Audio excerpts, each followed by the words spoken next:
दोस्तों, आज आप सुनेंगे अजीत कुमार मिश्रा की आवाज में कहानी हसरत मोहानी की। स्वतंत्रता संग्राम में जहां एक और क्रांतिकारियों ने अपने साहस और अवज्ञा से ब्रिटिश सरकार के दांत खट्टे कर दिए, वहीं दूसरी ओर अनेक कवियों ने अपनी कलम की ताकत से अंग्रेजी हुकूमत को घुटने टेकने पर मजबूर कर दिया। हम बात कर रहे हैं एक भूली हुई दास्तां, किस्सा एक ऐसे इंसान का जिसने इनकलाब जिंदाबाद का नारा दिया था, जो हिंदुस्तानी तारीख में बहुत अहम है, लेकिन तकरीबन इन्हें बेसरा दिया गया।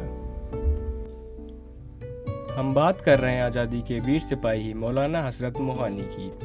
उनका जन्म 1 जनवरी 1875 को उत्तर प्रदेश के उन्नाव जिले के कस्बा मोहन में हुआ था। मौलाना हसरत मोहानी का असली नाम सैयद फजल उल हसन था। हसरत उनका तखल्लुस था, जिसे उन्होंने अपनी शायरी में भी इस्तेमाल किया।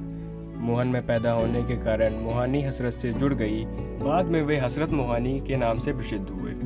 प्रारंभिक पढ़ाई पूरी करने के बाद उन्होंने अलीगढ़ मुस्लिम विश्वविद्यालय में प्रवेश लिया। कॉलेज के दौरान ही वे क्रांतिकारी आंदोलन में कूद पड़े और इस कारण 1903 में उन्हें जेल भी जाना पड़ा। यहाँ तक कि उन्हें कॉलेज से निकाल भी दिया गया, लेकिन इससे उनका आज़ादी का जुनून कम नहीं हुआ। ग्रेजुएशन के बाद 1903 में उन्होंने अलीगढ़ से उर्दू-ए-मुअल्ला नाम से एक पत्रिका निकालनी शुरू की। यह पत्रिका ब्रिटिश शासन के दमन और गलत नीतियों के खिलाफ प्रकाशित हुई।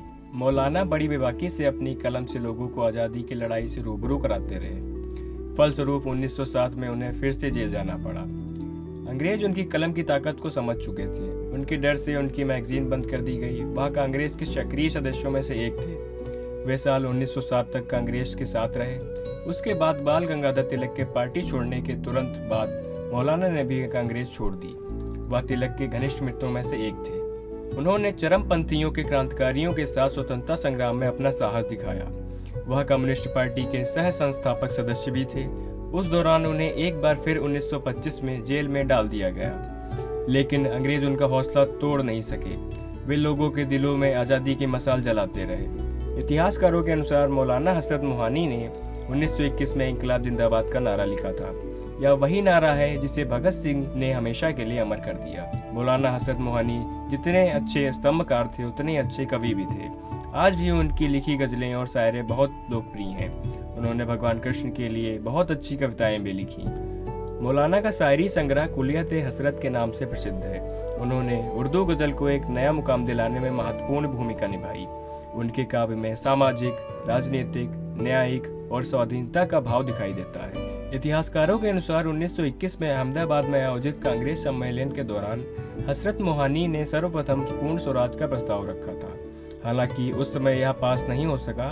हसरत मोहानी ने स्वदेशी आंदोलन में भी सक्रिय रूप से भाग लिया और लोगों को इसके प्रति जागरूक किया। दिलचस्प बात यह है कि उन्होंने कोई भी सरकारी सुविधा लेने से इनकार कर दिया, यहाँ तक कि अपने खर्चे से संसद भी जाया करते थे।